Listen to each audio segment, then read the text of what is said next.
네.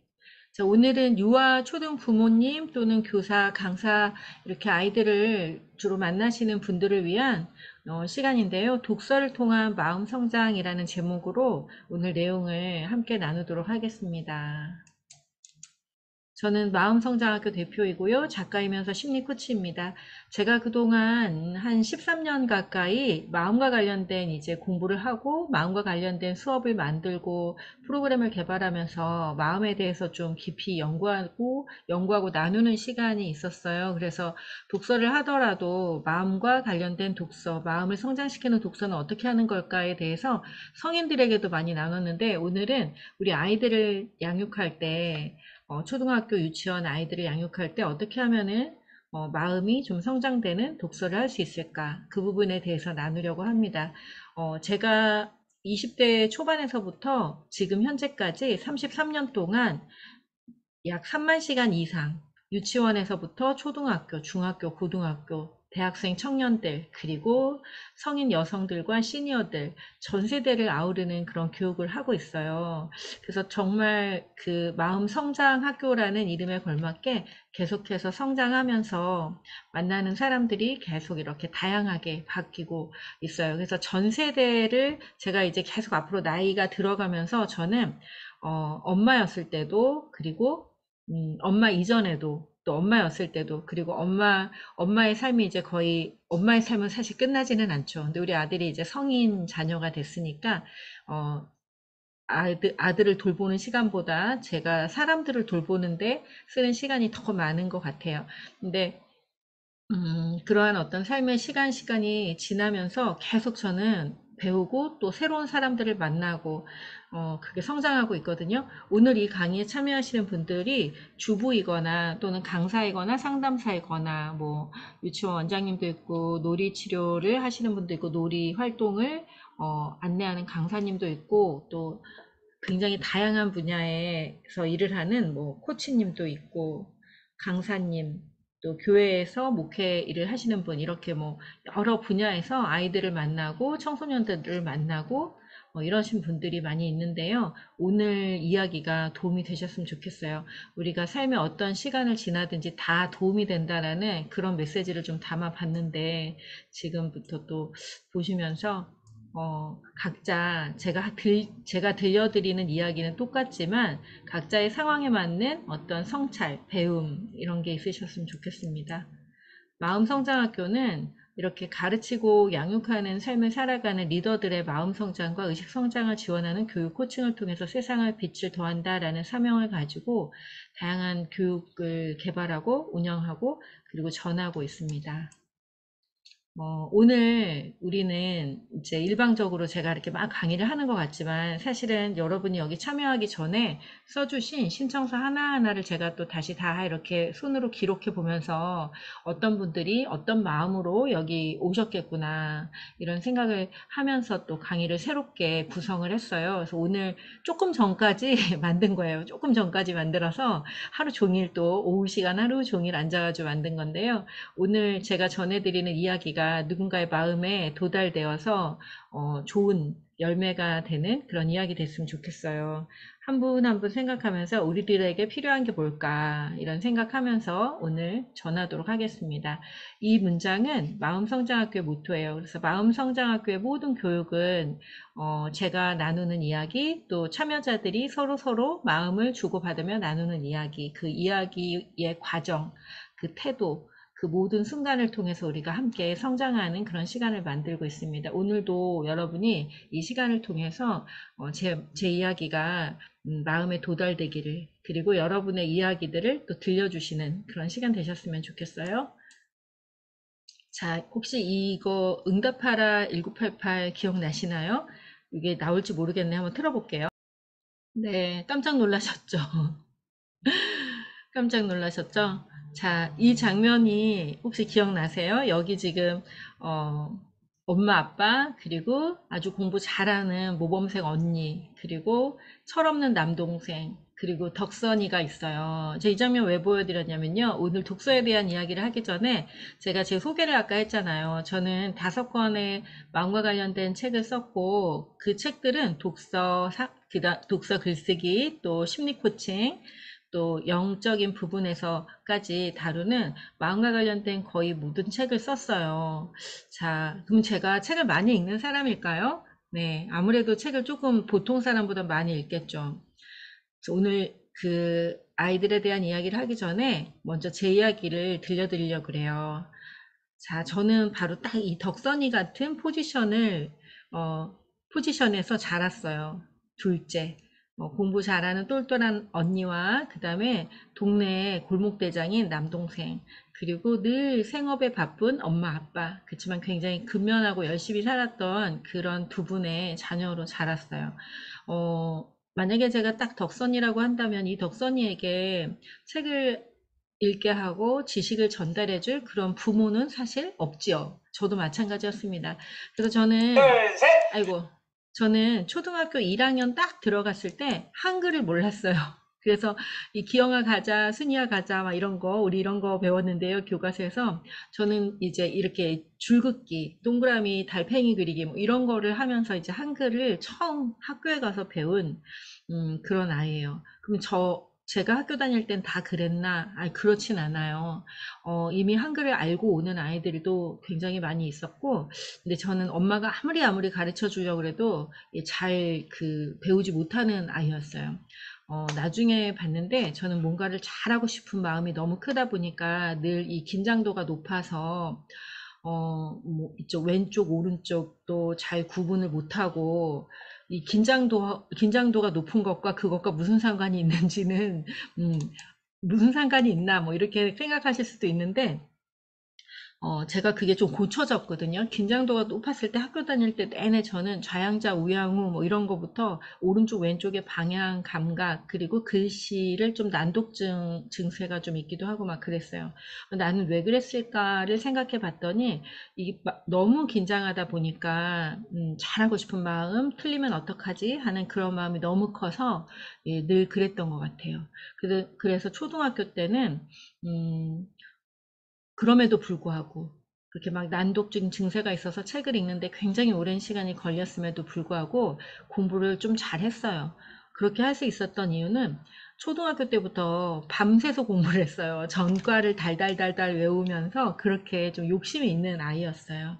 네, 그런데 아무도 가르쳐 주지 않았기 때문에 전과를 달달달달 외우고 그렇게 공부를 했답니다. 그래서 초등학교 때는 책을 읽을 시간이 없었어요. 그래서 저는 초등학교 때 독서라는 거를 해본 적이 없고, 그저 제가 한 독서는 조금 전에 보셨던 그런 교과서를 읽는 데만 해도 저는 시간이 부족했고, 근데 정말 다행인 것은 저는 교과서에 나오는 이야기 하나하나가 너무너무 재미있고 너무 감동이 깊었어요.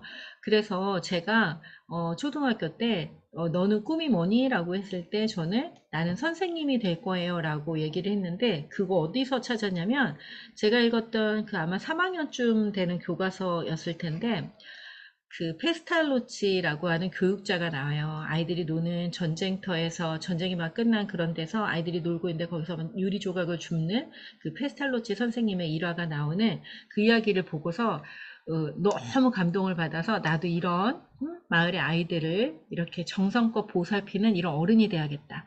이런 마음을 갖게 되었고 선생님이 돼야겠다는 꿈을 늘 이제 말하기 시작했어요. 제가 읽었던 초등학교 내내 6년 동안 읽었던 것은 오로지 교과서밖에 없었답니다. 그런데 저는 이제 중학생이 딱 된 다음부터 저희 학교에는 매주 일주일에 한 권씩 이런 세계 명작 문학 작품들을 읽어야 되는 게 이제 과제였어요. 물론 이제 안 읽는 아이들도 있었지만 저는 공부를 잘하고 싶고 인정받고 싶고 했던 아이이기 때문에 알든 모르든 열심히 읽어서 독후감을 써서 제출하고 이랬어요. 중학교 때도 공부를 그런 대로 이제 했습니다. 자, 그런데 이런 책들을 읽을 때 제가 이 책들을 다 알고 읽었을까요? 물론 빨간머리 애니나 키다리 아저씨 같은 책은 저에게 너무너무 막 상상의 나래를 펼치게 하고 이런 책이었지만 그 데미안이라든지 호밀밭의 파수꾼 이런 책들은 도대체 뭐라는 거야 이러면서 읽어 나갔던 책 중에 하나이기도 해요. 그렇지만 그 알듯 모를 듯한 세상이 주는 그 신비로움이 저를 계속 책을 읽게 했어요. 자, 책이 그 아무도 가르쳐 주지 않는 사람, 그 사람의 어떤 삶의 상황이라든지 그 사람이 살아가고 있는 어떤 삶의 그 상황이 좋든 나쁘든지 책을 읽을 수 있는 그런 사람이라면 또 누구나 책을 읽을 수 있죠. 도서관에 가면 다 공짜고 책을 읽을 수 있는 사람이라면 누릴 수 있는 것들이 있어요. 그래서 저는 그런 아까 덕선이 같은 그런 상황에서 자랐지만 책을 읽을 수 있는 그런 뭐 환경이라면 환경이겠죠. 엄마가 저에게 뭐 너 뭐 해라 뭐 이래라 저래라 라고 말을 한 적이 없으시니까 저는 그냥 혼자 고요히 그 뭐라고 해야 될까요? 그 망상에 젖어 있는 게 제가 중학교 고등학교 때 늘 했던 게 그냥 가만히 망상에 젖어 있는 게 제가 주로 하던 것들이에요. 저는 그 책의 내용을 알고 있지 않았어요. 그냥 대충 막연하게 내 눈에 들어온 문장들이 내 마음에 뭔가 들어왔다 그러면 그 문장들을 노트에 기록하고 그 문장들을 간직하고 그리고 그 문장들을 때때로 들여다보고 그리고 그 문장들과 비슷한 문장들을 한번 써보고 이러는 것이 제가 중학교, 고등학교 때 했던 일이에요. 어, 자, 여기 어린 왕자에 있는 문장 하나 보여드릴게요. 비밀 하나를 알려줄게. 아주 간단한 건데 마음으로 봐야 잘 보인다는 거야. 정말 중요한 것은 눈에 보이지 않아.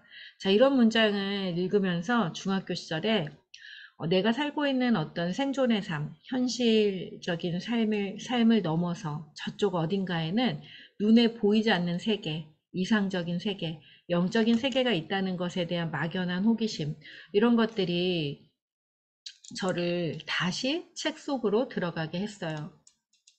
그리고 또 이 빨간머리 앤 같은 이런 주인공을 통해서 소공녀, 또 빨간머리 앤, 또 누가 있죠? 네, 이런 주인공들이 나오는 책이 있잖아요. 키다리 아저씨. 뭐 이런 책을 읽으면서 예, 기죽지 않고 호기심을 가지고 계속 도전하는 그런 회복 탄력성이 길러졌어요. 그래서 저는 지금도 어떤 낯선 일이 일어나거나 전혀 예측하지 못하는 일이 일어났을 때도 크게 좌절하지 않아요. 물론 많이 아프고 힘든 시간들이 있지만 그럼에도 불구하고 그 일이 나에게 또 다른 어떤 삶을 가지고 온다는 것을 알기 때문에 예, 그렇게 좌절하지 않습니다. 이런 좋은 회복 탄력성이고 요즘에는 뭐 안정애착 그 상태에서 부모에게 정말 사랑을 받고 자라야 회복 탄력성이 키워진다. 뭐 이런 말이 있지만 저는 열심히 삶을 위해 노력하고 일하고 있는 그냥 일하는 것밖에 모르시는 열심히 근면성실밖에 모르시는 그 두 분의 자녀로 자랐는데 음, 이런 것들은, 물론 그 부모님이 정말 아침마다 일어나서 일을 하시고, 또 늦게까지 일을 하시고, 또 그 아침마다 일어나시고, 이걸 통해서도 늘 저렇게 열심히 근면성실하게 사는 삶을 제가 배웠겠죠. 그렇지만 저는 책을 통해서, 책 속의 많은 그 이야기들, 문장들을 통해서 긍정적인 마음이 자라났던 것 같아요. 그리고 또 이 데비안에서 나오는 문장인데요. 저 헤르만 헤세를 너무너무 좋아해서 헤르만 헤세가 그림을 그리는 책을 이제 제가 갖게 되면 저도 똑같이 그림을 그리고 네, 그랬던 적이 있어요. 음, 데미안은 제가 이제 청소년기 때도 읽고, 그다음에 청년기 때도 읽고, 그리고 마흔이 넘었을 때도 읽고, 이랬는데, 그때마다 제 삶의 어떤 경계에 닿았을 때, 이 데미안의 이야기가 저에게 아주 큰 깨달음을 주더라고요. 제가 생존 독서라고 하는 저의 책에 그 데미안에 대해서 쓴 게 있는데, 그거는 제가 마흔이 넘었을 때 읽은 데미안에서 발견한 것들이에요. 여러분도 한번 지금 이쯤에 다시 한번 읽어봐도 좋을 것 같아요. 가장 유명한 문장이죠. 새는 알에서 나오려고 힘겹게 싸운다. 알은 세계다. 태어나기를 원하는 자는 하나의 세계를 깨뜨려야 한다. 새는 신을 향해 날아간다. 그 신의 이름은 아브락삭스다. 막연하게 내가 살고 있는 현재의 삶을 넘어서 나는 지금보다 더 좋은 삶을 살 거야 라고 하는 그런 마음을 품고 살았던 청소년기 그리고 청년기의 삶이 있었어요. 자, 그때 이 문장은 알듯 모를 듯 저 너머로 가기 위해 내가 지금의 나를 깨뜨리고 새로운 나로 탄생해야 한다라는 그런 음, 구체적인 어떤 모습에 대해서 알려주었고, 그리고 그 너머에는 알 듯 모를 듯 이게 도대체 무슨 말이야, 문장을 완전히 알지는 몰랐지만, 알 수는 없었지만, 제가 읽었던 수많은 책들, 시집들, 그런 곳에서는 내가 다 알지는 못하지만 그 알 듯 모를 듯한 그 지식이 주는 그 미묘한 그 저의 그 지적 허영을 충만시키는, 그리고 무언가 새로움에 대한 것을 알게 되었다라는 그런 마음으로 저를 계속 이끌었어요. 그래서 저는 알지도 못하는 책들을 계속 읽고 또 읽으면서 결국 책을 읽고 나누는 것이 직업이 되었습니다. 자, 저에게 독서는 이렇게 현실의 세계를 넘어 이상적인 세계, 영적인 세계로 나아가게 하는 그런 지속적인 힘을 저에게 공급하는, 그리고 결국에는 저를 성장시키는 그런 원동력이었다라고 하면, 여러분에게는 독서가 무엇일까요? 한번 생각해서 하나만 써보세요. 나에게 독서는 뭐다. 지금까지 살아오면서 이제 지금 엄마이기도 하고 강사이기도 하잖아요. 엄마인 나에게는 독서가 뭐다. 아마도 우리는 우리 자녀들을 가르칠 때 자신이 생각하는 독서에 대한 정의, 그것대로 아이들의 책 읽기에 대해서 관여하고 또 가르치려고 할 것 같아요. 그렇죠. 안 그러실까요? 네, 저는 이렇게 아무것도 모르면서도 책을 가만히 들여다보고 있는 그 시간 속에서 그 시간이 저를 키웠다라고 생각을 하고 있어요. 아무것도 모르지만 어떤 한 작가의 문장이 제 안에 들어왔고, 그 문장을 곱씹고 글로 필사도 하고 그 문장을 품고 살아가는 그 시간, 그 과정 동안 저는 변화하고 성장했으니까요. 그래서 저는 책 읽기를 할 때 그렇게 그 정답을 찾는 것, 그리고 그것이 맞는지 틀리는지에 집중하는 거, 이런 거를 하나도 중요하게 생각하지 않고 책을 읽고 또 가르치고 그렇게 해요. 저는 여러분이 아시는 분도 있겠지만 저는 한 20년 가까이 초등학생, 중학생들을 독서 논술을 가르쳤어요. 독서 논술 학원의 원장이기도 했고, 음, 혼자서 한 100여 명 가까이를 가르쳤기 때문에 아주 유명한, 동네에서 아주 유명한 독서논술 선생님이었어요. 그리고 다른 독서논술 선생님들에게 독서논술 학원을 잘 운영하려면 이렇게 해야 된다라는 그런 강의도 하고 그랬어요.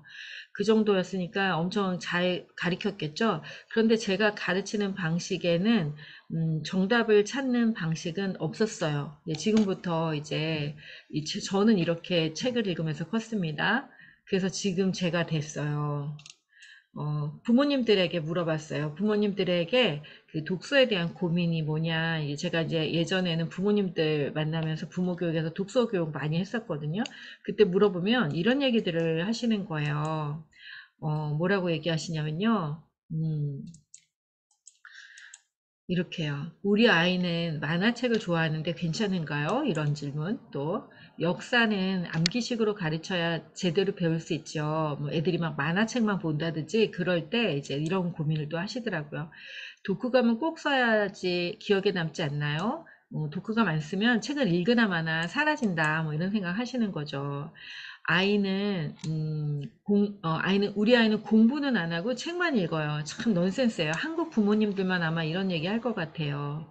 공부 잘하는 거랑 책 잘 읽는 거랑 완전 다른 이야기야. 예, 물론 다른 이야기긴 해요. 한국에서 공부 잘하는 거는 문제집을 좀 풀어줘야 되는 그런 면이 없지 않으니까. 자, 그 다음에 모든 책은 한 번 읽기 시작했으면 끝까지 읽어야 하나요? 이런 질문도 하시고요. 책은 끝까지 읽는 게 아니에요. 그죠? 네. 책은 읽고 싶은 부분을 찾아서 읽어도 충분합니다. 물론 어떤 책은 처음부터 끝까지 읽을 때 더 깊은 감동과 배움을 느낄 수 있는 책이 있지만, 모든 책이 그런 거는 아니에요. 책을 읽고 느낌을 말하지 못하면 잘 읽지 않은 것이 아닌가요? 네.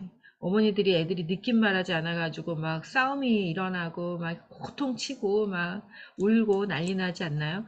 자, 그 다음에 책을 읽고 내용 요약은 10줄. 느낌은 세 줄 이렇게 써야 독후감이지요. 자, 제가 아이들 가르칠 때 애들이 맨날 이런 얘기 했었어요. 선생님이 학교에 가면은 내용은 10줄 쓰고 느낌은 세 줄을 써야 된다고 그래야 뭐 이렇게 별표, 상표 이런 게 있는 거예요. 자, 여기 나오는 것들은 다 모두 다 아니에요. X예요. 이거 다 X. 이거 다 X입니다. 자, 그렇다면 여기는 질문들의 공통점이 하나 있는데요. 그것은 뭐냐면 누군가가 이렇게 해야지 맞고 이건 틀려라고 하는 생각을 이미 가지고 그런 전제를 가지고 질문하고 있다라는 거예요. 그러니까 부모님들이 자녀에 대해서 자녀가 책 읽는 방식에 대해서 관여할 때 부모인 내가 가지고 있는 독서에 대한 어떤 선입견, 독서 이렇게 해야지 좋은 건데 라고 하는 생각들이 작용이 될 때 우리 아이가 책을 읽고 있음에도 불구하고 불안하고 제대로 읽는 거 맞나? 똑바로 읽고 있나? 야, 너 소리내서 읽어 라고 한다든지 불필요한 그런 억압 방식들을 제한하게 돼요. 여러분은 어떤 책에 대한 자녀 독서에 대한 어떤 고민이 있나요? 아, 여기 안 나온 거 있는데 두 자녀, 세 자녀를 키우는 부모님들은 또 누구 하나의 장단에 어떻게 읽어줘야 될지 몰라서 도대체 책 읽는 시간이 진짜 끔찍하다. 막 이러는 분들도 있었어요. 자, 그러기 위해서 우리는 자녀와의 독서 시간을 무언가를 가르치는 시간이 아닌 좀 새로운 관점으로 바라볼 필요가 있는 것 같아요. 21세기는 이제 지식을 기억하고 조금 전에 이제 지식을 기억해야 되지 않나요? 책의 내용을 알려면 독후감을 써야 되지 않나요? 뭐 이렇게 질문이 있었는데 그거 다 이 지식사회에서 나온 산업사회와 지식사회까지 또 농경사회도 마찬가지죠. 농경사회에 살았던 우리 조상들도 늘 이렇게 손으로 쓰고 암기하고 이거 외에는 다른 방식의 공부 방법이 없었으니까요. 자, 물론 그때도 그 양반들은 이렇게 했대요. 책을 읽고 그 다음에 그걸 필사하잖아요. 인쇄술이 발달이 안 됐으니까 이 귀한 책을 이제 비싸고 그러니까 이거 이렇게 필사를 해요. 필사를 다 하면 마지막에는 그 책을 필사한 사람이 또 거기다 자신의 의견을 이렇게 덧붙여 쓰는 방식으로 그 책이 이렇게 또 다른 사람에게 전해주고 전해지면서 내용이 풍부해지고 그렇게 했다고 합니다. 그래서 결국에 리더가 되는 사람은 영성과 감성을 가지고 어떤 것들을 이 세상에 있는 여러 가지 지식과 정보와 또 이런 사물과 자연과 인간과 이 모든 것들을 영성과 감성으로 경험을 한 다음에 거기에서 자기만의 생각들을 통찰력을 발휘해서 자기만의 생각을 가진 사람, 그런 사람이 이제 리더가 되는 시대예요. 이제 의식의 사회라고 제가 다른 강의에서도 많이 말씀을 드렸어요. 그렇다면 우리 아이들의 독서는 이제 지식을 암기하고 필사하는 선에서 끝나는 것이 아니라 이제 개인적인 자신의 삶에 그것이 어떻게 융합되고 통합되어서 완전히 새로운 자기만의 것으로 재생산되는가, 재생산해낼 수 있는 그런 사람으로 키워져야 해요. 그래서 제가 지금부터는 제 아들을 키웠던 이야기를 좀 해드리려고 그래요. 우리 아들의 사진이 이제 나올 건데요. 음, 영성과 감성을 가진 리더. 그런 리더가 되기 위해 이 문장을 같이 한번 나눠볼게요. 모든 지킬 만한 것 중에 더욱 내 마음을 지키라. 생명의 근원이 이에서 남이니라. 지금 아이를 키우고 있는 분들, 뭐 30대, 40대, 50대, 60대, 이 공간에 지금 30대, 40대, 50대, 60대까지 계신데요. 우리가 인생을 살면 살수록 지식은 늘 변화하고 또 어떤 지식은 이곳에서는 가치가 있는데 또 다른 곳에서는 아무런 의미가 없는 그런 지식들도 있어요. 원주민이 숲에서 살아가는 방식이 도시에서 살고 있는 이 대한민국 한복판에 도시에 살고 있는 우리에게 전혀 필요 없는 지식일 수도 있고요. 또 우리가 정말 소중하게 생각하는 삶의 방식이나 예절이 그들에게는 정말 쓸모없는 것일 수도 있고요. 그렇지만 마음은 시대나 상황이나 그 장소가 바뀌어도 결코 바뀌지 않는 것인 것 같아요. 한 영혼이 진실되게 자기 마음을 지키면서 이 삶에서 일어나는 어떤 것들, 또 자기에게 이렇게 보여지고 들려지는 지식을 받아들이고 수용하는 가운데 자기 마음을 중심에 두고 그것을 배우고 익힌다고 한다면 그것은 아무리 시대가 바뀌어도 전혀 변하지 않는 아주 중요한 쓸모 있는 그런 것이라고 저는 생각이 듭니다. 우리 아들이에요. 우리 아들이 이게 지금 6살인가? 5살인가? 뭐 그래요. 5살인가 봐요. 네, 근데 얘는 3살 때부터 책을 읽어서 엄청 그 책을 읽는 그 주제가 방대했어요. 근데 어느 날은 음, 그 그리스 로마 이 신화에 애가 꽂힌 거예요. 근데 이 어린애가 읽을 수 있는 신화책이 아무리 찾아도 없더라고요, 그 당시에는.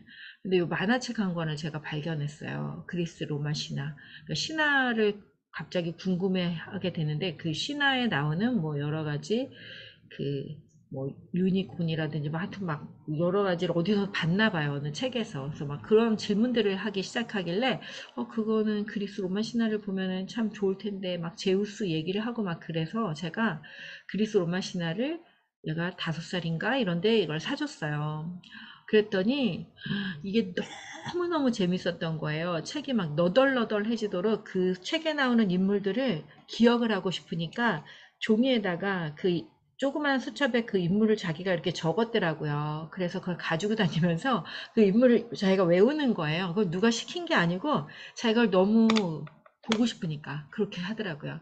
많은 부모님들이 이 책이 몇 학년이 읽는 책이에요? 이게 연령에 맞나요? 뭐 이런 질문들을 하는데 지나치게 폭력적이거나 그 책을 읽음으로 인해서 위험한 일이 생기지 않는다고 한다면 아이의 관심사에 따라서 어떤 영역에 있어서는 더 뭐 자기 나이와 상관없이 더 높은 수준의 어떤 책을, 높은 지식을 담고 있는 그런 책을 읽을 수도 있죠. 그래서 저는 아이의 관심사에 맞는 책을 스스로 선택해서 읽을 수 있게 늘 아이를 관찰했어요. 이런 거 관심 있어 하네? 이래가지고 이제 그렇게 하고 또 이 그리스 로마 신화를 관심 있어 해갖고 우리가 로마로 여행을 갔어요. 로마로 여행을 다녀왔어요. 그래서 로마에 갔더니 폼페이가 있잖아요. 폼페이. 폼페이는 화산 속에 이렇게 갇혀 있었던 그 도시잖아요. 그래서 이렇게 발굴이 된 거잖아요. 근데 폼페이를 보고 오더니 그다음부터는 그거 발굴하는 사람 뭐라고 하죠? 역사 유적지 막 발굴하는 사람? 갑자기 생각이 안 나네요. 뭐 그게 되겠다는 거예요. 그래서 탐험가 이런 거 아니고 뭐죠? 유적 발굴하는 고고학자가 되겠대요. 그래갖고 한동안 우리나라에서도 그 고고학적인 곳을 찾을 수 있는 곳, 유적지. 옛날에는 유홍준 작가의 문화유산 답사기라는 책이 엄청 선풍적인 인기가 있었고, 그 문화유산 답사기에는 정말 산골 오지에 이렇게 석탑이 하나 있든지, 이렇게 돌덩이 하나 있든지, 뭐, 근데 거기가 절이 있었던 곳이다, 궁궐이 있었던 곳이다, 뭐 이렇게 이제 써있는 그 책을 들고 다니면서 이제 아이랑 같이 그런 탐사를 했어요. 그러니까 관심이 깊은 것을 책에서만 보는 게 아니라 책 속에 있는 것들을 삶으로 경험하고 그것이 놀이가 되기도 하고 또 다른 지식을 또 만들어내고 이렇게 함으로써 책의 효용이 굉장히 높아지는 거예요. 기억하고 암기해야 될 것은 아무것도 없고요. 모르면 다시 펼쳐보면 되는 게 그게 바로 책이기 때문에 저는 얘한테 너 이거 뭐야 알아? 뭐 알아? 몰라? 외웠어? 이런 말을 한 번도 한 적이 없어요. 살면서. 그런데 모르면 다시 펼쳐볼 수 있다라는 것은 계속해서 가르쳐 줬죠. 그거 엄마도 모르는데 한번 펼쳐볼까? 그걸 기억하고 있었어? 어디 엄마는 잊어버렸는데 다시 한번 펼쳐볼까? 이러면서 예, 모르면 언제나 다시 펼쳐보면 된다라는 것을 가르쳐 줬죠. 그리고 이제 책을 읽을 때 꼭 바른 자세로 책상에 앉아서 읽어. 그리고 애가 막 누워서 읽는다든지 이러면 막 화가 나는 부모님도 가끔 있으시더라고요. 그런데 우리 아이는 책을 너무 좋아했기 때문에 하루 종일 책을 보고 놀고 또 책에서 뭔가 어떤 놀이가 나오면 그걸 가지고 또 놀이를 하고 뭐 거의 집중력이 뭐 24시간 집중력이었어요. 잘 때만 빼고 진짜. 그래서 책을 이렇게 보고 있다가 엎드려서 보고 있다, 누워서 보고 있다. 나중에는 소파 밑으로 머리를 하고 다리는 소파 위에 있고 막 이런 이상한 괴상한 자세로 막 책을 읽고 그랬어요. 근데 저도 책을 좋아하는 사람이다 보니까 저도 그렇게 읽거든요. 저도 한 자세로 읽으면 힘드니까. 근데 책은 너무 읽고 싶으니까 이렇게 읽었다, 저렇게 읽었다, 소파에서 읽었다, 방에서 읽었다, 식탁에서 읽었다. 그래요, 지금도. 그렇지만 책을 읽고 싶으니까 뭐 몸을 이제 어떻게 해서라도 이제 책을 읽었는데 우리 애도 그랬던 것 같아요. 그리고 얘는 이제 여기 이렇게 자기가 좋아하는 인형들 굉장히 좋아했는데 정서적인 교감을 나눌 수 있는 도구로 남자 아이들에게도 인형이 굉장히 좋은 도구인 것 같아요. 그래서 마음을 나눌 수 있는 게 꼭 부모하고 자녀가 나눌 수도 있지만 이렇게 동물이나 또는 애완동물이나 또는 인형을 놓고 얘가 지금 피카츄한테 이거를 읽어주고 있는 그런 거예요. 그래서 자기가 편한 곳에서 편한 방식으로 책을 읽을 수 있도록 그렇게 했고요. 아까 이거 앞에는 이렇게 차 이동할 때 읽고 있잖아요. 그러니까 많은 부모님들이 이러면 눈 나빠지고 뭐 멀미나고 막 이러는데, 얘는 얘는 막 이랬어요. 그래서 비행기 안에서도 막 책을 읽고 막 책을 너무 좋아하다 보니까 정말 그랬습니다. 그리고 이제 책에서 봤던 것들을 이렇게 놀이로 이렇게 했어요. 이건 제가 시킨 게 아니고 제가 자고 있는데 저는 이제 아이하고 늘 선생님 놀이를 많이 했는데요. 제가 선생님으로 등장할 때 신기한 한글나라 선생님 왔어요. 이러고 제가 한 10분 놀아줘요, 10분. 왜냐면 한글나라 선생님도 10분 한다 그러더라고요. 근데 저는 그때 별로 부자가 아니어가지고 선생님을 부를 만큼의 경제적인 여유가 없었어요. 그래서 뭐 이런 걸 다 제가 사가지고 제가 유아교육을 나왔으니까 아이들을 가르치고 했으니까 제가 다 가르쳐 줬는데 저는 딱 10분씩만 가르쳤어요. 오늘 한글 선생님 오는 날이에요. 그 월요일 날은 한글 10분.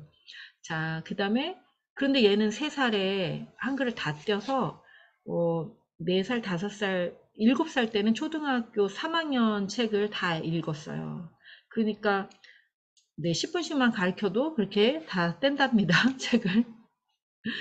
근데 이제 그렇게 10분만 딱 알려주고 가고 뭐 이렇게 하고 그 다음은 이제 제 시간인 거예요. 엄마는 지금 이거 하고 있을 거니까 너는 네가 할 거 하고 놀아. 엄마는 지금 너무 피곤해 좀 잘 건데 엄마 여기서 잘 거니까 엄마가 시계가 이렇게 30분 지나면 그때 일어날 거야. 그렇게 이제 하고 있었는데 얘가 저희 집에는 물감이 늘 이렇게 베란다에 펼쳐 있었거든요. 아무 때나 그림을 그릴 수 있게. 도깨비 이야기를 읽고 이렇게 도깨비 얼굴을 막 하고 있었어요. 그래서 이게 뭐야? 막 이래가고 이제 깜짝 놀라서 사진을 찍었더니 이제 이렇게 겸연쩍은 얼굴로 이러고 있었어요. 그리고 온 집을 아이를 키울 때는 집을 깨끗이 하기보다는 온 집을 다 하는 건 아니고 자기 공간, 여긴 자기 방이니까 자기 공간과 그다음에 정해놓은 어떤 공간은 아이들의 놀이가 지속될 수 있도록 하는 게 굉장히 중요한 것 같아요. 그리고 책에서 얻은 그런 지식을 아까 이제 여행을 가기도 하고 이런다 그랬잖아요. 우리 아들이 너구리 책을 읽었어요. 그런데 이제 낮에 수박 화채를 해 먹었어요. 그래서 수박이 이렇게 긁어먹고 이 둥그런 게 남았어요. 그래서 이걸로 뭘 하면 좋을까 고민하고 있었더니 엄마 나 수박 좀 갖다 주세요 이러는 거예요. 목욕하다가. 이제 수박을 갖다 줬더니 나뭇잎이랑 수박을 갖고 자기가 너구리를 만들었다고 그러면서 이렇게 해서 제가 사진을 찍어준 거예요. 예. 그래서 책을 읽으면 놀이가 항상 재밌어지고, 그래서 책을 읽는 게 더 재밌고, 또 더 재밌는 놀이를 하기 위해서 책을 찾아보고, 이런 식으로 했답니다. 저는 쓰기를 가르치지는 않았어요. 쓰기를 가르치진 않았는데, 아까도 말씀드렸듯이 자기가 뭔가 기억하고 싶으니까 수첩에다가 그 책의 주인공들의 이름이라든지 특징이라든지 이런 걸 이렇게 적어 놓더라고요. 그래서 신기한 적이 있었고요. 그다음에 숫자를 가르치지도 않았어요. 숫자는 이런 어떤 이게 카프라라고 하는 도구인데 이런 도구를 가지고 숫자를 눈으로 볼 수 있는 이런 어떤 숫자는 제가 이 강의를 지금 몇십 년 만에 처음 하다 보니까 말이 매끄럽지가 않네요.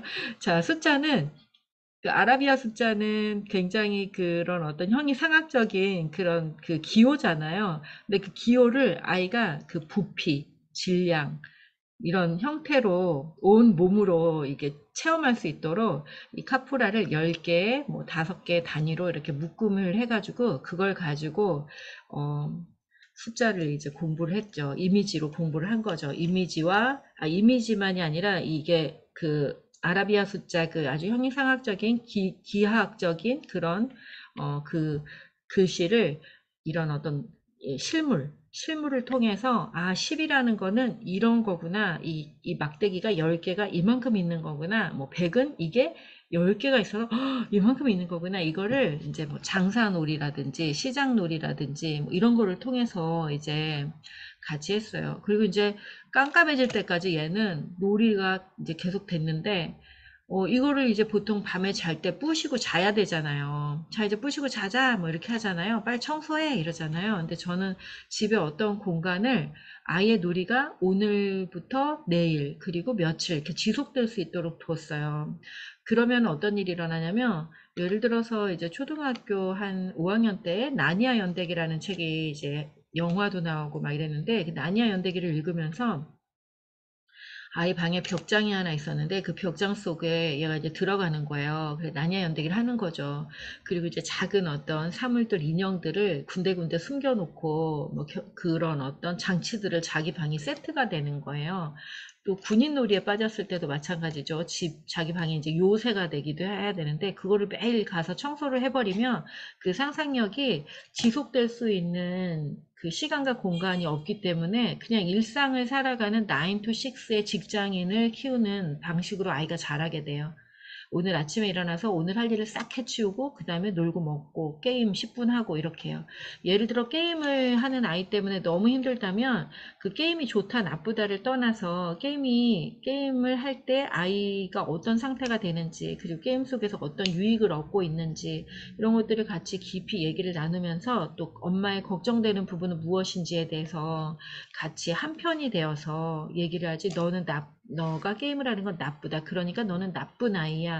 라는 죄책감을 자꾸 심어주는 방식으로 훈육이 되어서는 안 된다고 생각을 해요. 그리고 저는 이제 훈육이라는 말 자체를 별로 좋아하지를 않는데 아이들은 한 3살만 돼도 사실 어떤 생각을 갖고 있는지를 물어보면 다 자기 생각을 얘기할 수가 있거든요. 그래서 하나의 존재와 존재로 대화를 나누는 방식들을 좀 권하고 있죠. 그래서 지금 앞에서 이렇게 책을 읽으면서 뭐 글씨를 배운다거나 책의 내용을 숙지한다거나 이런 내용은 하나도 없어요. 그냥 책을 읽고 재미나게 하루를 살고 놀고 그리고 그걸 또 체험하고 이런 것들로 다 채워져 있죠. 예. 그런데도 글씨를 다 배워요. 그리고 우리 아이는 계속 영재로 초등학교 시간을 다 지냈어요. 아이의 마음을 성장시키는 독서는, 이제 가장 중요한 게, 그래서 이건 것 같아요. 부모나 교사는 단편적인 지식을 가르치는데 애쓰지 않는다. 스스로 생각할 수 있게 질문한다. 또 책 속에서 답을 찾을 수 있게 가르쳐 준다. 지식은 시대와 장소에 따라 변한다. 그러나 마음으로 느끼고 생각하고 표현하는 것은 살아가는 내내 큰 힘이 된다. 여기 중요한 거. 너 그거 기억했어 안 했어? 너 읽었는데 왜 몰라? 기억 못해? 정신 차리고 읽어야지. 이런 거 하지 마시라는 거예요. 그런 거 하는 데다가 힘을 쓸 필요가 없다는 거죠. 예, 모르면 어때요? 좀 전에 봤는데 잊어버렸구나. 그거 어딨나 다시 한번 찾아볼까? 아, 여기 있네. 다시 한번 읽어봐. 뭐라고 써 있어? 아, 이렇게 써 있구나. 이 책을 쓴 박사님은 이게 이런 거라고 얘기하고 있네. 그 단지 박사님 생각일 뿐이에요. 그렇게 중요한 게 아니란 말이에요. 제 말은. 왜요? 다른 박사님이 또 나와서 또 새로운 연구를 하면 그것도 아무것도 아니고 또 새로운 답이 또 나와요. 그래서 아, 이 책을 쓴 이 박사님은 이렇게 얘기하고 있구나. 아하, 그렇구나. 너 생각은 어때? 엄마 생각은 이런데. 이렇게 그냥 얘기를 나누는 어떤 그 지식은 그런 거예요. 그때그때 그 얘기를 나눌 수 있는 어떤 주제, 뭐 이런 역할을 하는 거지. 그게 막 진리가 아니잖아요. 그래서 무엇을 하든 간에 마음으로 느끼고 생각하고 표현하는 거. 그것이 살아가는 내내 힘이 된답니다. 그러니까 우리 아이가 자유롭게 느끼고 생각하고 표현할 수 있게. 근데 일상생활 안에서 그걸 생각하고 느끼고 표현한다면 너무 일상이 단조롭잖아요. 늘 잠자고 일어나고 먹고 싸고 건강 챙기고 뭐 이런 거밖에 없잖아요. 대화도. 그런데 책이 거기 들어오면 그 주제와 그 상상의 세계와 어? 거기서 다루고 있는 모든 것들이 너무나 방대해서 우리가 정말 예측할 수 없는 삶의 영역까지 다 경험하고 느끼고 생각할 수가 있게 돼요. 그래서 책은 지식을 배우는 도구이기보다는 이제는 생각을 키우는 도구로 그렇게 활용하시는 그런 시대가 됐다. 왜? 영성과 감성을 가진 사람이 리더가 되는 의식사회가 됐기 때문에 그래요.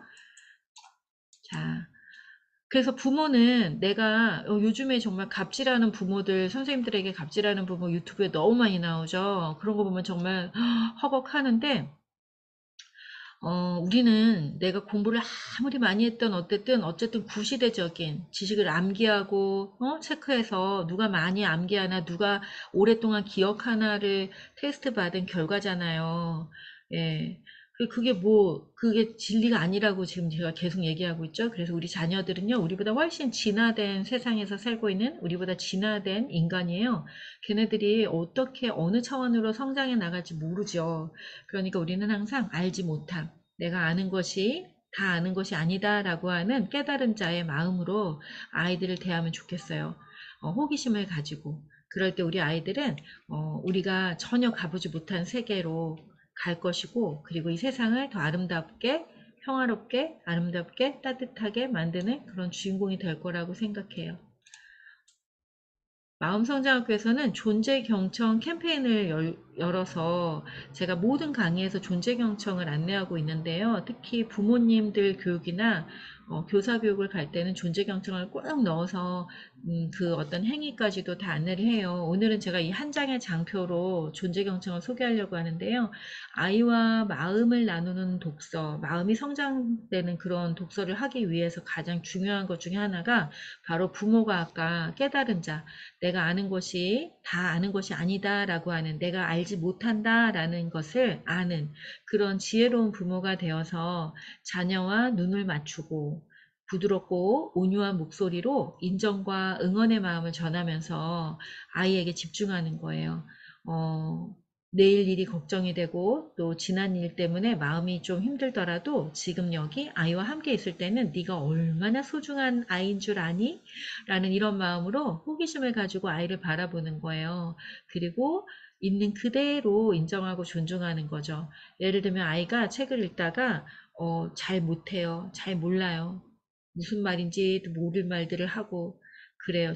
하나도 중요하지 않은 것 같은 것들을 자꾸 관심 갖고 그럴 때도 아하, 너는 오늘 그게 관심 갔어? 그게 뭔지 한번 얘기 좀 해줘봐. 이래서 아이의 이야기, 아이의 관심에 집중하고 그 다음에 귀 기울일 때 아이는 내일은 또 다른 것에 대해서 이야기하게 될 거예요. 그리고 또 다른 것에 대해서. 그런데 만약에 부모가 야, 그딴 게 지금 중요하니? 넌 중요한 게 뭔지도 몰라? 제대로 봐야 될 거 아니야? 막 이렇게 이제 뭐가 엄마나 이제 부모가 옳다라고 생각하는 것을 강요하기 시작할 때 아이는 아무것도 배우지 못하고 책을 읽는 그 시간이 공포와 두려움 그리고 수치심을 일으키는 그런 시간으로 기억되게 될 거예요. 그런 필요 없는 일들을 우리는 이제 당장 멈추고 아이와 함께하는 그 시간을 즐기는, 그래서 그 따뜻함과 다정한 시간 그리고 누군가 써놓은 글을 읽으면서 흥미로운 생각들을 펼쳐보는 그런 자유로운 시간으로 아이가 기억할 수 있도록 한다면 책은 언제든지 펼쳐볼 수 있고 음, 해마다 매년 매일 좋은 책들이 계속 출간되고 그래서 책을 읽었던 시간이 다정하고 따뜻했고 그리고 흥미로운 이야기들로 가득한 이야기를 읽고 이야기하면서 함께 웃었던 그런 기억이 있다면 책은 언제든지 아이에게 좋은 스승이 될 거라고 믿어요. 저처럼요. 저는 아무도 가르쳐주지 않았지만 그 알듯 모를 듯한 세계 속에서 혼자 망상을 하고 꿈꾸고 상상하면서 책으로 저는 직장 생활을 유치원 선생님 3년밖에 한 적이 없어요. 그 이유는 다 뭘 했냐면 책을 읽고 책 읽은 걸 가지고 애들을 가르치고 어른들을 가르치고 책을 쓰고 또 책을 읽고 또 프로그램을 만들고 책을 읽고 네 그렇게 하고 있거든요. 저는 누구한테 배우는 걸 그렇게 좋아하지 않아서요. 왜 그랬냐면요. 지금 한 이야기예요. 학교에서 배울 때 제가 배우는 그 시간이 공포의 시간이 많이 있었어요. 선생님한테 야단도 맞고, 왜냐면 난독증이 있으니 제대로 잘 못 읽기도 하고, 이래서 저는 혼자서 조용한 시간에 내 생각대로 내가 느끼는 대로 책을 읽는 방식을 늘 즐겼고, 저는 마음성장학교, 생존독서 마음성장학교 심리코칭 책이잖아요, 무려. 그리고 마음이 머무는 페이지 만났습니다. 예수나의 첫사랑. 이 네 권의 책을 쓸 동안 어디 가서 그 학교를 다닌 게 없어요. 대학 나온 거 이외에. 예. 그런 책을 다 쓴 다음에 이제 이후에 제가 강의를 하러 다니다 보니까 석사가 좀 필요해서 또 우리 마음성장학교에 공부를 많이 하신 분들이 많이 와서 제가 이제 공부를 또 하게 됐는데 그때 가서 이 내가 시간을 쓰고 돈을 쓰는 게 참 공부구나라고 느낄 정도로 저는 사실 석사에 가서 배운 게 별로 없습니다. 왜냐하면 혼자서 책을 찾아서 읽는 걸 즐겨하던 사람이기 때문에 음, 어, 근데 제가 무언가를 위해 돈을 많이 투자하고, 그리고 그 시간을 가만히, 다른 사람의 이야기를 듣는데 집중하고, 이것도 굉장히 어른이 된 나에게 되게 큰 공부구나라는 생각을 하면서 잘 다녔죠. 네, 근데 이제 박사를 가려고 지금 준비하고 있어요. 왜냐하면, 우리 마음성장학교에 오신 선생님들에게 더 믿음직한 리더가 되고자 그 생각하는데 그게 맞는 건가? 이런 생각도 하고 있고 지금 고민 중에 올해 한 6개월쯤 남았죠? 6개월 동안 더 고민한 다음에 결정하려고 하고 있습니다. 자, 요거는요, 이제 우리 유아들, 또 초등 아이들도 마찬가지인데, 제가 2021년에 키즈엠이라고 하는 유아 그림책 회사예요. 유아 교육 회사인데, 거기서 의뢰를 받고 엄마들에게, 전해줄 수 있는 이런 어떤 마음을 성장시키는 그런 그림책 읽기 방법이 없을까요? 이래가지고 제가 이제 개발을 한 거예요. 여러분께도 도움이 되면 좋겠어요. 자, 그러니까 모든 엄마들의 바람이 아이를 있는 그대로 사랑하고 존중하는 그런 따뜻한 엄마가 되고 싶다 이런 얘기 하세요. 책을 읽는 순간에도요. 그런데 이제 책을 읽다 보면은 엄마는 너무 힘들고 밤에 막 퇴근해서 와서 또 책 읽어줄 때 또 너무 힘들잖아요. 저는 그때 아이를 키우는 딱 3년을 전업주부 있었는데, 어, 책을 너무 많이 읽어주다 보니까 막 너무 지쳐요, 나중에는. 음, 그래서 빨리 책을 읽는 걸 가르쳐야겠다, 뭐 이런 생각도 들기도 하기도 했는데, 예, 너무 엄마들이 힘들어요. 그런데 이 방법, 제가 개발한 6단계 마음성장 그림책 심리 코칭 이 방법 한번 적용해 보시면 아마도 책 한 권을 읽고도 아이가 충분히 만족해서 행복한 그런 저녁 베드타임 독서 시간이 될 것 같아요. 자, 1단계는요, 아까 존재경청 배웠죠? 그 존재경청을 여기다 적용했어요. 3초간 책 읽기 전에, 엄마, 책 읽어줘! 그러면 빨리 갖고 와. 이거 한 권만 읽고 자는 거다. 이렇게 협박하지 마시고, 책을 가지고 온 아이를 책 가지고 오기 전에, 또는 책을 가지고 왔을 때, 눈을 이렇게 보면서, 오늘 하루, 이렇게 마주보고 있는 이 시간 자체를 의미 있게 즐겨보시는 거예요. 아이고, 우리 똘똘이, 오늘 하루도 잘 지냈어? 엄마는 똘똘이 너무 보고 싶었잖아. 엄마 이렇게 우리 똘똘이랑 눈을 마주보고 책 읽는 시간이 제일 좋아. 우리 똘똘이랑 얼굴 보고 있을 때 제일 행복해. 이렇게 얼굴을 보면서 마음과 마음을 연결하고 눈과 눈을 연결하고 엄마와 내가 하나가 됐어, 연결됐어 라는 느낌을 갖고 책을 읽기 시작하면 좋겠어요. 얼마나 충만해요. 벌써 얘기만 들어도 그렇지 않나요? 네.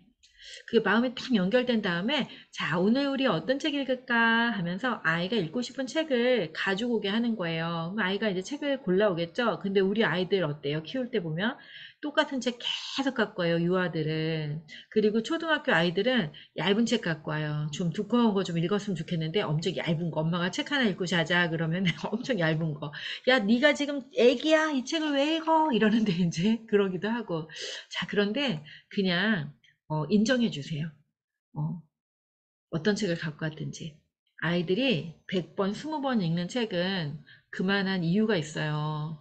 그래서 어떤 아이들은 사실 책을 읽는 시간보다 엄마랑 이렇게 살을 부비고 엄마의 숨소리를 듣는 그 시간이 좋아서 늘 읽고 있던 책을 갖고 오는 경우도 있죠.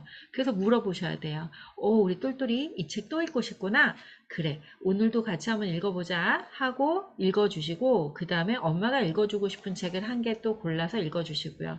그리고 아까 말했듯이 초등학교 아이가 그 얇은 책을 갖고 와서 막 이렇게 읽는 신용을 하지 않도록 이러한 단계들이 계속 쌓이고 쌓여서 책을 읽는 것 자체가 굉장히 기쁘고 즐겁고 내 삶을 재미나게 한다라는 것을 알게 된다면 아이들이 그렇게 책 읽는 신용을 하느라고 시간을 보내지 않겠죠.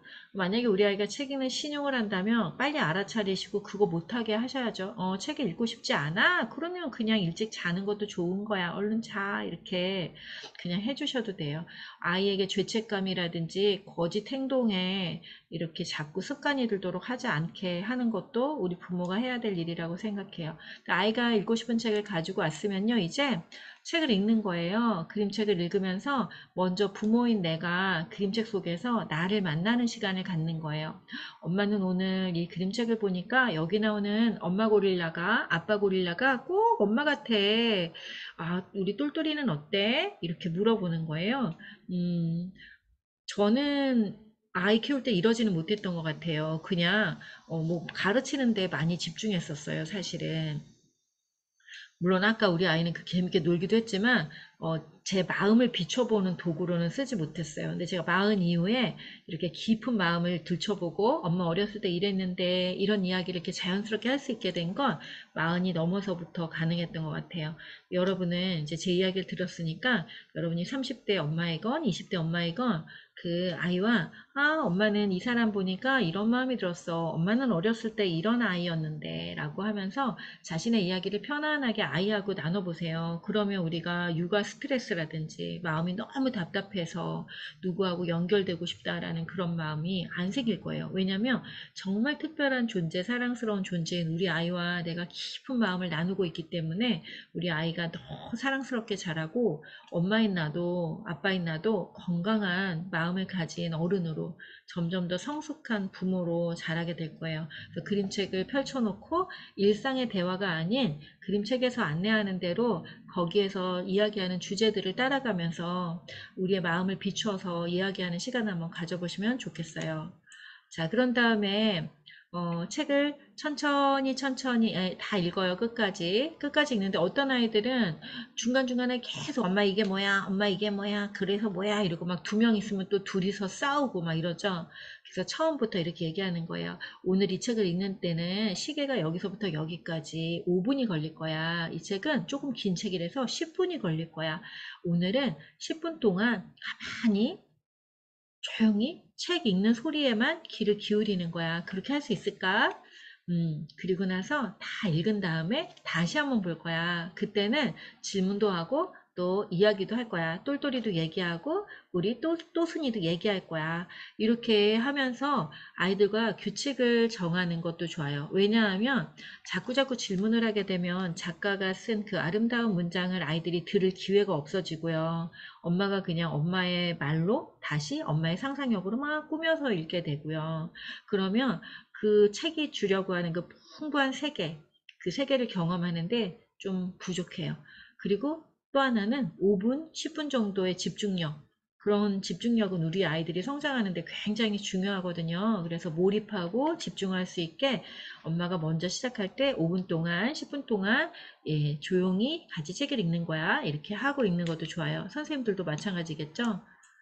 그리고 책을 다 읽은 다음에 너 오늘 뭐 배웠어? 너 배운 거 얘기해봐. 엄마 피곤한데도 읽어줬어. 빨리 기억한 거 얘기해. 막 이렇게 해서 협박이 되면 안 되고 책을 읽고 배운 것을 이제 엄마도 얘기할 수 있죠. 엄마는 오늘 이 책 읽으면서 여기 장면이 너무 멋있어. 엄마 이 장면이 너무 예뻐서 사진으로 찍어 놓고 싶어.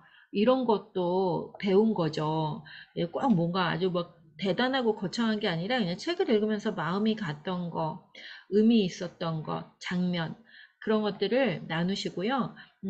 그리고 엄마의 생각을 먼저 나누세요. 우리가 엄마를 100번, 1000번 가르쳐 줘서 알게 된 것처럼 생각을 말하고 느낌을 말하는 것도 가르쳐 줘야지 알 수 있는 거예요.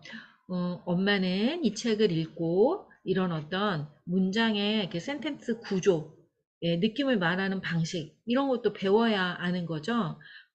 엄마는 이 책을 읽고 우리 똘똘이를 꼭 안아주고 싶어졌어. 이렇게 얘기하고. 왜냐하면 여기 엄마가, 이 고릴라 엄마가 애기 고릴라를 이렇게 꼭 안아주잖아. 엄마도 이렇게 꼭 안아줘야지 하고 안아주는 거예요. 얼마나 행복하겠어요, 아기가. 네. 그리고, 너는 어때? 너는 어떤 생각이 들었어? 라고 물어보는 거예요. 자, 이러한 말을 하는 방식을 아이가 그대로 배우겠죠. 그래서 몇 번만 이렇게 한다면 아이가 다음에 자기가 먼저 말한다 그럴 거예요. 엄마, 나는 오늘 이걸 읽고 이런 생각이 들었어. 엄마는 어때? 이렇게 물어보겠죠. 그래서 선생님들은 또 우리 엄마들은 아이들에게 좋은 언어, 단어들을 많이 많이 선물해야 되고 또 하나는 좋은 문장, 아름다운 말씨 이런 것들도 많이 많이 보여주셔야 돼요. 일상에서 사용하시면 좋겠죠? 자, 그렇게 마음을 나누고 다시 눈을 맞추는 거예요. 와, 우리가 책을 한 건 다 읽었네. 오늘 책을 읽으면서 엄마는 우리 똘똘이랑 책 읽는 시간이 너무너무 행복하다. 이런 생각이 계속 들었어. 나도 이러면서 이제 얘기하겠죠. 자, 그림책 다 읽고 나서 다시 눈을 마주보고 오늘의 마음을 나누고 지금의 마음을 나누고 또 이제 그 잠자리에 드는 그런 시간을 가지면 좋겠어요. 또는 뭐 아침에 읽었다, 점심에 읽었다 그러면 또 이제 재밌는 놀이를 한다든지 자기만의 시간을 가지면 되겠죠. 우리 안에는 늘, 그 부모님들은 늘 빨리빨리 해치우고, 빨리 다음 일을 해야 되고, 또 빨리 해치우고, 다음 일을 해야 되고, 막 이런 머릿속이 막 분주하잖아요.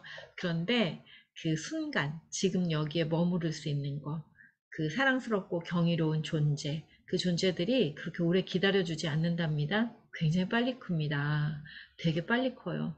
그래서 우리가, 해야 할 일이 많이 있지만 사실 그 해야 할 일들을 조금 미룬다고 또는 지금 생각하지 않는다고 큰일 나는 일이 아니라고 한다면 아이의 눈을 보면서 지금 여기에 머무르는 그리고 내가 가지고 있는 그 행복을 느끼는 그런 시간이 되신다면 부모님은 직장에서 더 성공적인 성과를 내는 그런 사람으로 바뀌실 거예요. 왜냐하면 인간은 누구나 자신을 믿어주고 의지하는 어떤 존재, 보살필 수 있는 존재들이 생길 때 더 힘을 내거든요. 저 좀 보세요. 우리 마음성장학교 선생님들이 이렇게 계시고 하니까 제가 이 나이에 또 공부를 하겠다고 또 고민하고 있잖아요. 네. 왜요? 믿어주고 의지하는 그런 사람들이 생기니까 더 믿음직한 리더가 돼야 되겠구나. 이런 생각들을 하게 되는 거죠. 예. 그리고 이렇게 또 강의를 계속 하는 거고.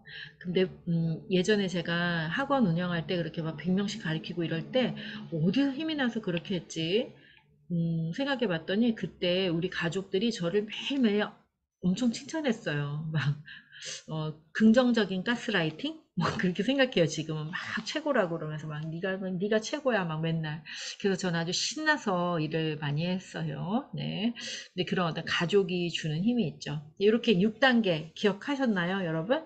6단계로 책을 한번 읽다 보면 하루에 한 20분 정도, 10분에서 15분, 20분 요 정도만 투자를 해도 엄마의 마음도 건강하고 또 아빠랑 같이 한다면 아빠의 마음도 건강하고 또 선생님들이 아이들과 책을 읽을 때도 뭔가를 가르쳐야지라는 생각을 빼고 그 시간 자체를 즐기고 그 생각하는 방식들, 감성을 나누고 이런 것들을 더 중요하게 생각한다면 누구도 스트레스 받는 사람이 아마 없을걸요? 아무리 엉뚱한 이야기를 하고 아이들이 말도 안 되는 이야기를 해도 아하 그런 생각을 다 했어. 오 되게 독특하네. 기발한 생각이야. 이렇게 하면 아이는 다음날 다른 아이들의 생각 다 듣고 다음날은 또 다른 생각을 하게 돼요. 그리고 선생님이 비아냥거리거나 무시한 것이 아니라 호기심을 어린 눈으로 인정과 존중의 마음으로 와, 기발한 생각이야. 그런 생각도 할 수 있구나. 또 다른 친구도 생각 얘기해보자. 이러면서 다른 친구들의 생각을 다 다양성을 이렇게 담은 아이는 네, 더 좋은 생각을 하려고 노력하겠죠. 모든 사람들이 박수 쳐주는 생각을 할 수 있는 그런 아이로 성장할 거예요. 그래서 지금 아이의 생각에 너무 맞다 틀리다라는 잣대를 들이대기보다는 그냥 그 순간의 감정, 감각, 그리고 생각이 어디로 이렇게 어떻게 이렇게 커지는지, 어떤 생각을 하는지 이런 과정들을 좀 즐기시면 참 좋겠다 이런 생각을 합니다. 마음의 안녕이라는 책이 10대를 위한 마음성자 실천 노트라고 이름은 달려 있지만 사실은 제가 33년 동안 교육을 하고 코칭을 하면서 전 세대를 만나면서 특히 우리 부모님이나 선생님을 많이 생각하고 이 책을 썼어요.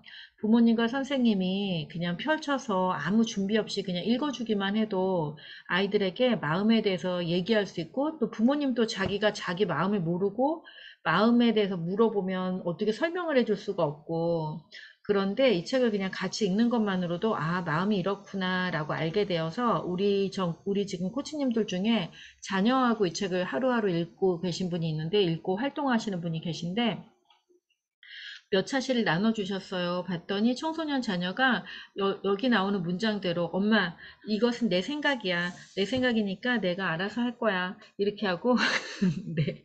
그리고 이제 부정적인 마음에 대해서는 굉장히 불편해하던 아이였어요. 목회자 자녀이기도 하고. 그런데, 아, 부정적인 마음도, 나쁜 것이 아니라 무언가가 필요하다는 마음이구나. 그러면 내가 슬플 때, 내가 힘들 때는 나에게 필요한 것이 뭘까?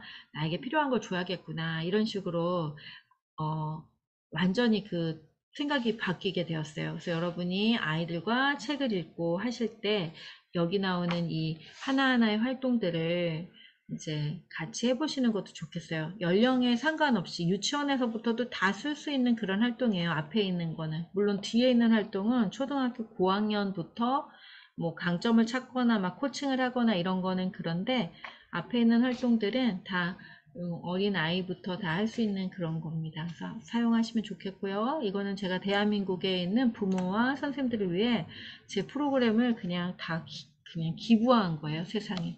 네. 제가 이걸로 돈을 벌지 못하고 있습니다. 그러니까 돈을 벌게 될 수도 있겠죠. 대한민국의 그 부모님과 선생님들이 이 책을, 이거 너무 좋다. 이래가지고 막 쓰시면 그럴 수도 있겠죠. 근데 어쨌든 벌거나 못 벌거나 필요하신 분들이 쓸 수 있게 이렇게 세상에 내놓은 거니까 많이 쓰시면 좋겠어요. 수업을 하시는 분들도요. 자, 오늘 제가 준비한 내용은 이런 내용인데, 아마도 오늘 참여하신 분들이 예측했던 내용과는 조금 거리가 있는 내용이 아니었을까? 새로운 내용이 아니었을까? 이런 생각을 하네요. 이게 완전히 새롭다기보다 그 방식이, 예, 여러분의 이야기를 좀 듣고 싶어요. 자, 오늘은 여기까지 있는데 여러분 질문이나 또는 얘기 들으시고 어떤 생각이 들으셨는지 여기 채팅창에 좀 써주시고요. 저는 광고가 하나 있어서 광고를 좀 드릴게요. 8월과 9월이에요. 저는 7월 달부터 좀 쉬었어요. 코로나가 걸리기도 했고 원래 여름에는 좀 쉬기는 하는데 올해는 제가 코로나가 걸렸어요. 7월에 딱 방학 직전에. 그래서 방학을 좀 2주 정도 일찍하고 한 지금 2달 가까이 쉬고 있어요. 쉬면서 이 오픈 채팅방은 한 번도 안 쉬었네요. 자, 계속했어요.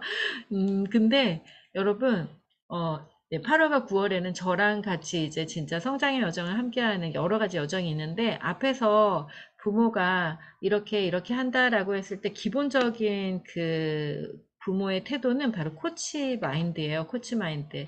코칭 철학에는 모든 사람은 온전하고 내면의 답을 가지고 있는 창조적인 존재다라고 하는 인간에 대한 그 인간관이 있는데요.